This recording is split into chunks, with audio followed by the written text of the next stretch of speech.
Hello, Guardians. My name is Sarah Song, or at least that's what they call me on the forums, and today I'm here to bring you the first installment of a four-part miniseries on primary weapons. Today I'm talking about auto rifles. Now, an auto rifle is the first weapon you get in the game, and that's for good reason. It is a very forgiving weapon type.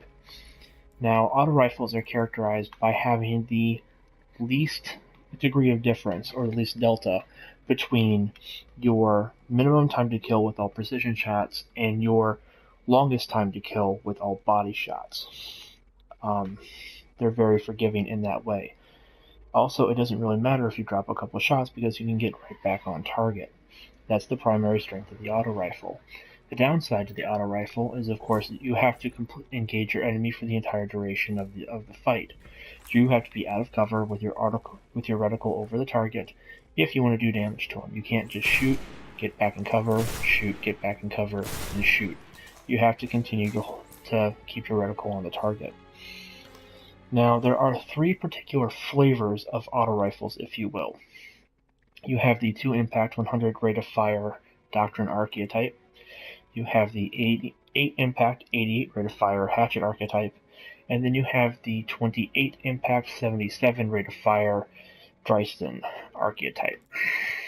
Now, all auto rifles fall into one of these three archetypes. It's always going to have one of these categories of impact and rate of fire. Now, auto rifles are a hit scan weapon. That is, where the reticle is placed, as corrected by accuracy and aim assist, is where the bullet is going to land. Moreover, the bullet is going to land and damage is going to be done on the frame that the bullet is fired. It doesn't matter that you see this flash of light going towards the target. That's just for effect. Damage is calculated on the frame that the round is fired. And rounds are only fired at the beginning of a frame. Now, Destiny is a 30 frames per second game. That gets important, so please keep it in mind. Now, the Doctrine of Passing archetype does 13 to the body or 16 to the head, resulting in a 1.03 second time to kill to the body or 0.87 second time to kill to the head. These numbers are current as of the 2.3.0 patch. It fires at 900 rounds per minute or 1 bullet every 2 frames. Next is the medium impact archetype, or the hatchet. This does 16 to the body or 20 to the head, resulting in a 1.20 second time to kill to the body or 0.90 second time to kill to the head.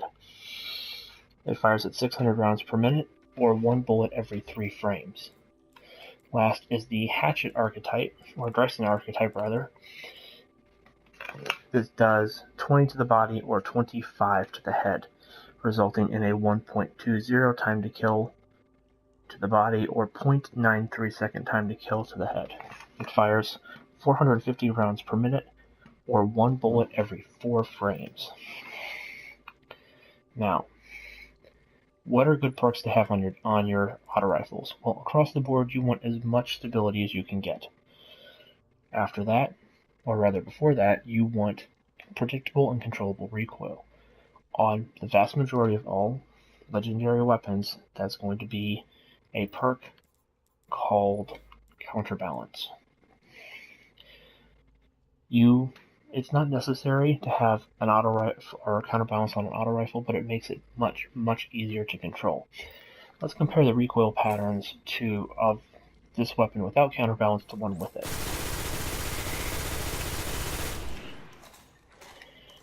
My rounds went up and to the right and are a little all over the place. Now let's take a look what happens with counterbalance.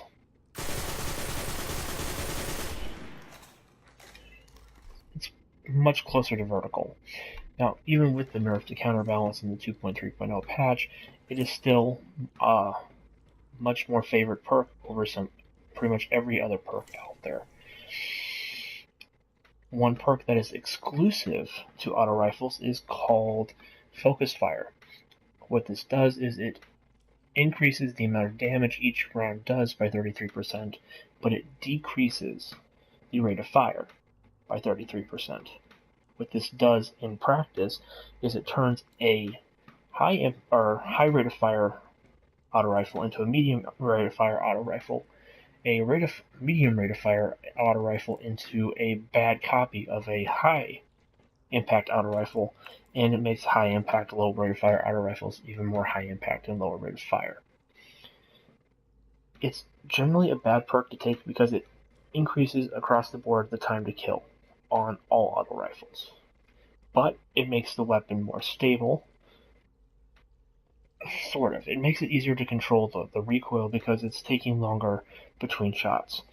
Also, it's more accurate. Now, let's look at what happens on my English address, or look at what happens to my reticle as I fire the weapon. See how the reticle gets bigger as fire is sustained? That's the weapon getting less accurate as a result of the bloom. In between each shot, the reticle starts to decrease a very little bit. The longer the time between shots, the more the reticle has a chance the more time the reticle has to shrink, resulting in a more accurate follow-on shot.